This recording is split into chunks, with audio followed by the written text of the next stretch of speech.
Parlons maintenant des médiums acryliques. Donc, dans le livre de recettes, on vous dit que pour en fait faire votre propre peinture acrylique, vous avez besoin de médiums acryliques et de pigments secs. Les pigments secs, donc c'est de la poudre. On n'a pas besoin vraiment d'autre chose, mis à part de l'eau et de l'alcool. Donc, comment choisir le médium acrylique? Parce qu'il y en a vraiment beaucoup sur le marché. Moi, je vous dirais qu'en général, ça dépend de vos préférences. Parce qu'il y a trois, dans le fond, éléments qui vont faire varier un médium puis l'autre, qui sont la transparence et l'opacité.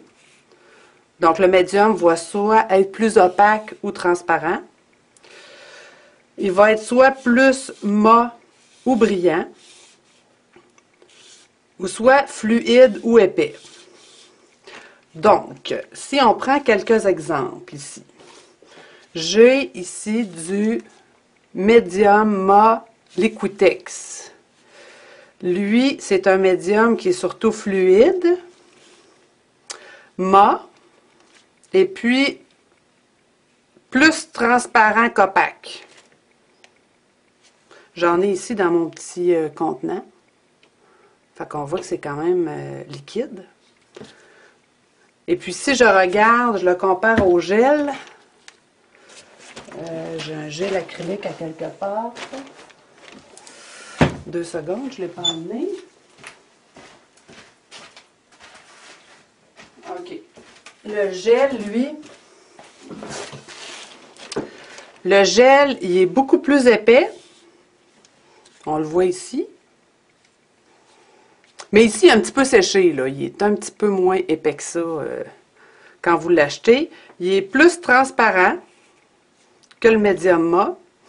Et puis, au niveau de l'autre, c'est quoi? Il est plus brillant, lui. C'est ça. Lui, c'est un brillant.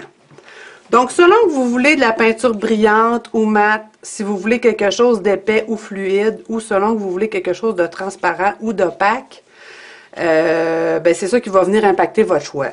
Moi, ce que je fais en général, c'est que je mélange un peu des deux. C'est-à-dire, je mélange un peu de mat, d'acrylique mat, avec du gloss gel. Parce que ça, je trouve ça trop épais, ça, je trouve ça trop liquide. Puis il y a aussi que les pigments, c'est sûr qu'un pigment qui est très, très, très léger va bien tenir dans du médium mat. Sauf que si le pigment il est lourd, ben des fois, il peut avoir, dans le fond, une plus grande division. Ils peuvent se séparer, dans le fond, plus facilement le médium avec un pigment qui est lourd. Dans le fond, les pigments lourds, on les a vus sur l'autre fiche ici, là. Les pigments qui étaient plus lourds, on se retrouvait dans les minéraux qui sont plus lourds, tandis que les pigments organiques sont plus légers. Bon, c'est sûr que des fois, ça peut amener à ce qu'on mélange nous-mêmes notre peinture avant de l'utiliser. Sinon, ben, il peut y avoir des avantages aussi, c'est-à-dire que moi, dans le fond, vu que c'est ma propre peinture, ça fait en sorte que je vais explorer, dans le fond, la texture de ma peinture au niveau de mes effets visuels là, en peinture abstraite. Puis un autre point que je pourrais rajouter, ben c'est sûr que si, comme vous voyez ici, j'ai un pigment qui est mat, excusez-moi, qui est opaque, parce que dans le fond, sur mes petites swatchs, j'ai toujours une ligne noire. Puis on voit qu'ici, le céruléane, il a vraiment couvert la ligne noire, tandis que au niveau du verre de phthalo, on est dans quelque chose qui est plus transparent.